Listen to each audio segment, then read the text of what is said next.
Assalamu alaikum wa rahmatullah wa barakatuh. A'udhu billahi minash shaitanir rajim. Bismillahirrahmanirrahim.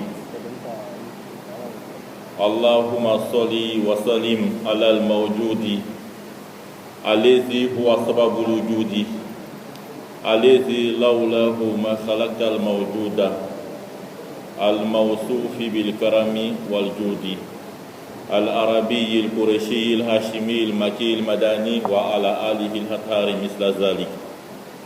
Alhamdulillah, après avoir fait la prière sur la plus noble des créatures, notre prophète Muhammad sallallahu alayhi wa sallam, nous avons adressé la salutation qui est la meilleure salutation, la salutation qui est intemporelle et qui se dit en toutes circonstances, et en plus de cela qui nous apporte des bénédictions.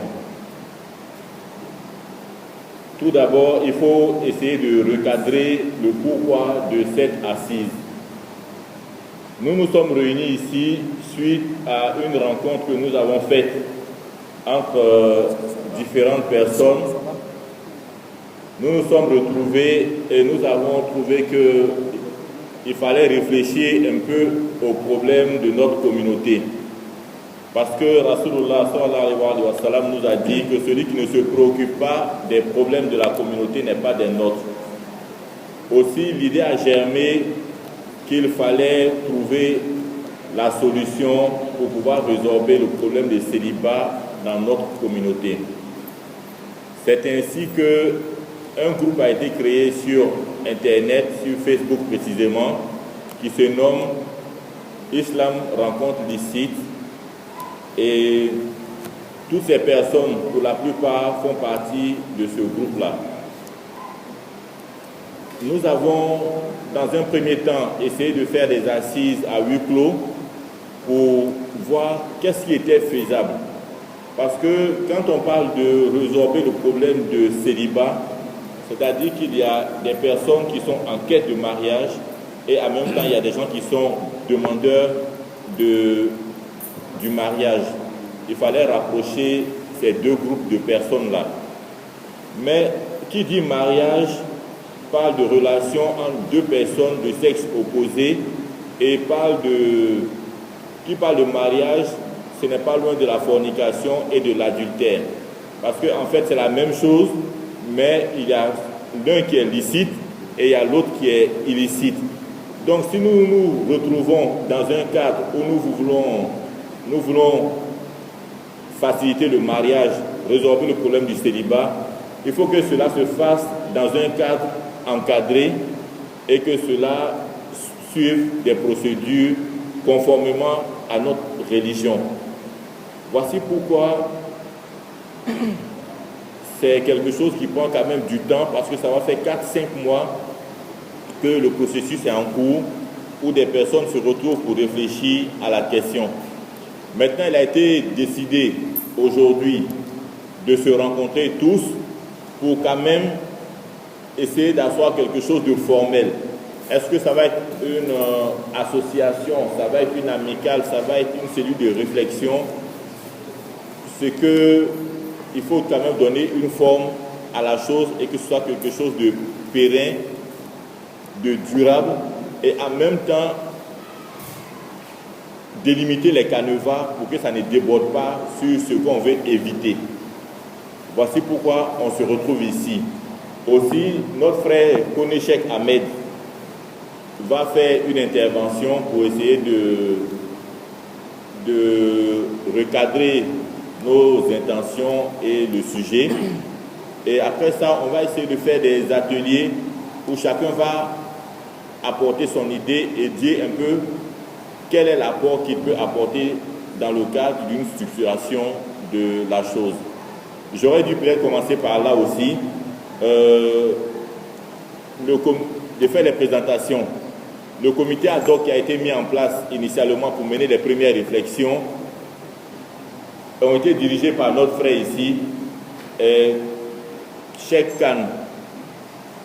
Et L'un de nos participants aussi, c'est le jeune frère Koneshek Ahmed, qui est de la communauté musulmane des cités Oscar à Angré.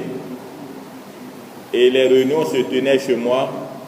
Mon nom c'est Diabagaté Abdoulaye. Sur Facebook, mon pseudonyme c'est Diabagaté de Kolia. Et l'idée a germé principalement aussi par l'intervention de notre aînée qui est assise en verre là, Eve Aïdara, qui a été, on va dire, qui a apporté le coup de pouce pour que les choses se créent. Donc on va lui adresser nos remerciements et qu'Allah paye chacun en bien pour ce qu'il fait. Chacun de nous a laissé une préoccupation pour se déplacer, pour venir ici.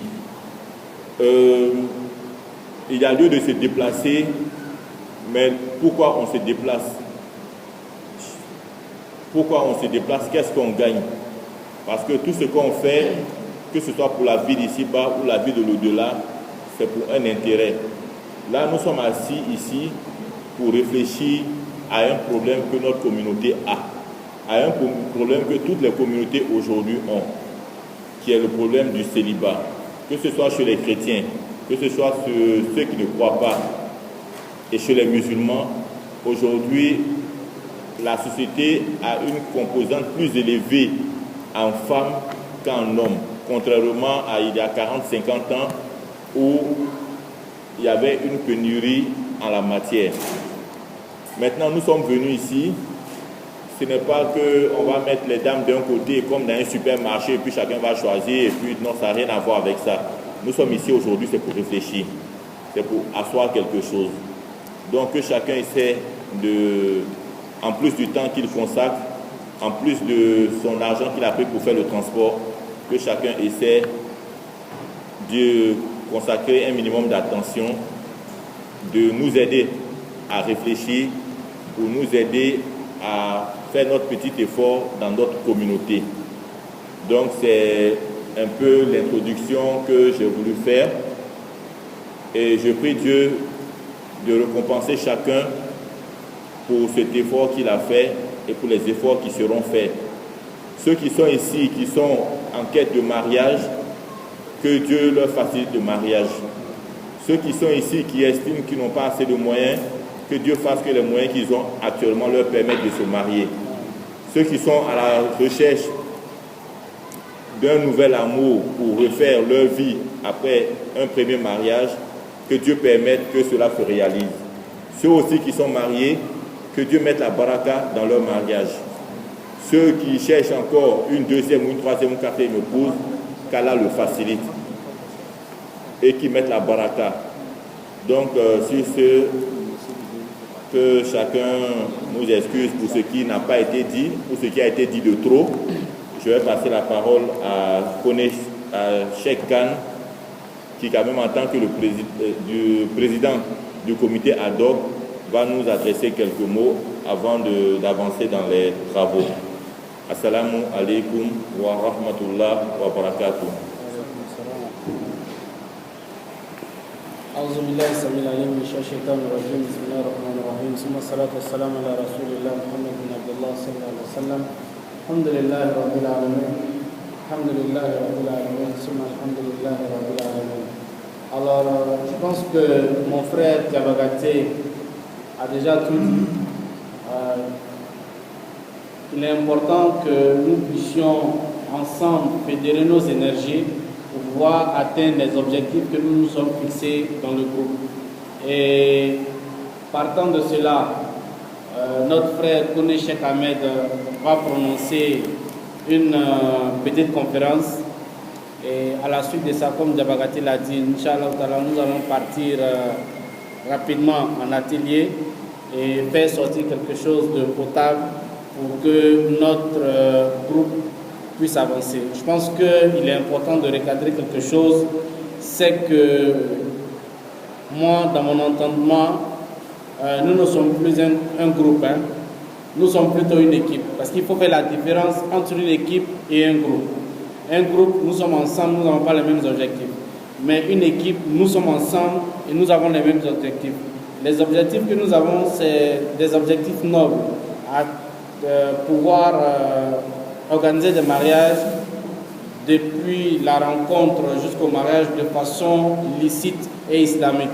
Et donc dans ce cadre-là, Inch'Allah, à partir de maintenant, nous sommes plutôt une équipe. Donc pour ne pas trop monopoliser la parole, je vais laisser le soin à mon frère Kone Cheikh Ahmed, que j'appelle affectueusement Omo, pour qu'il puisse commencer, Inch'Allah, sa conférence. Salam alaikum wa rahmatullah.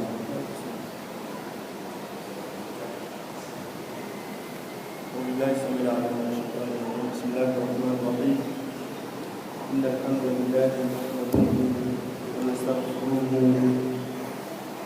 ونؤمن به ونتوكل عليه ونشهد أن لا إله إلا الله ولي الصالحين ونشهد أن سيدنا وحبيبنا وحبيب الله وحبيب الملائكة سيد الأولين والآخرين المصطفى المجتبى المنتخب سيد من أعطاه فقد أعطاه الله ومن أصابه فقد أصاب الله عبده ورسوله صلوات الله عليه وعلى آله الطاهرين الطيبين وصحبة الأخيار المنتجبين وبعد.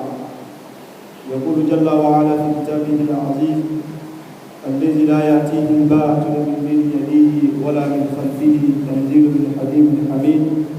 بعد أعوذ بالله من الشيطان الرجيم بسم الله الرحمن الرحيم. وبشر الذين آمنوا وعملوا الصالحات أن لهم جنات تجري من تحتها الأنهار كلما رزقوا منها من ثمرة رزقا قالوا هذا الذي رزقنا من قبل وأتوا به متشابها ولهم فيها أخبار مطهرة ولهم فيها خالدون. صدق الله العظيم.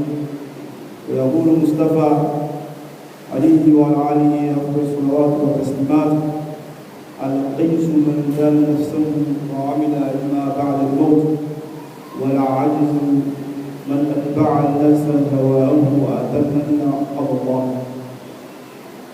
يا فيا عباد الله أحييكم بتحية مباركة تحية مبشرين بالجنة ألا وهي السلام عليكم ورحمة الله وبركاته. وعليكم السلام ورحمة الله وبركاته. Chers frères et sœurs, remercions Allah subhanahu wa ta'ala qui, par son immense générosité, nous a permis de nous trouver ici. Alors, après avoir remercié Allah subhanahu wa ta'ala, nous avons demandé à Allah subhanahu wa ta'ala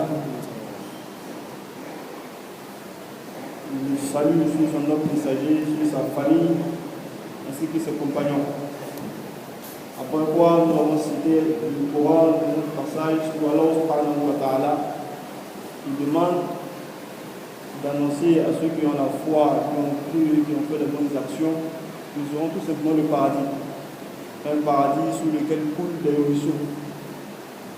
Et où Allah subhanahu wa ta'ala leur promet des épouses vertueuses où ils demeureront éternellement. Après cela, nous avons cité le prophète sallallahu alayhi wa sallam dans un passage où il dit que l'intelligent, c'est celui qui fait ses propres comptes et qui veut envie dans le futur. Et l'idiot, le sot, l'imbécile, c'est celui qui se laisse guider par ses passions en nourrissant envers Allah de bons espoirs. Alors, chers frères et sœurs, on nous demande ce jour de vous entretenir sur un thème qui, ma foi, est assez intéressant. Les mérites et la valeur du mariage en islam. Alors, vous savez que la notion du mariage est une notion qui est très vague. C'est vraiment un bon satellite où on peut vraiment dire tout ce qu'on veut. On peut donner beaucoup de termes, beaucoup de sous-thèmes. Vraiment à profusion. On peut même passer des jours là-dessus. Mais pour nous, devant vous aujourd'hui, il s'agit, comme je l'ai dit, peut-être dans un cadre assez restrictif. Où on évoquera bien évidemment, comme je l'ai dit, la valeur ainsi que les mérites du mariage de cette institution dans notre religion.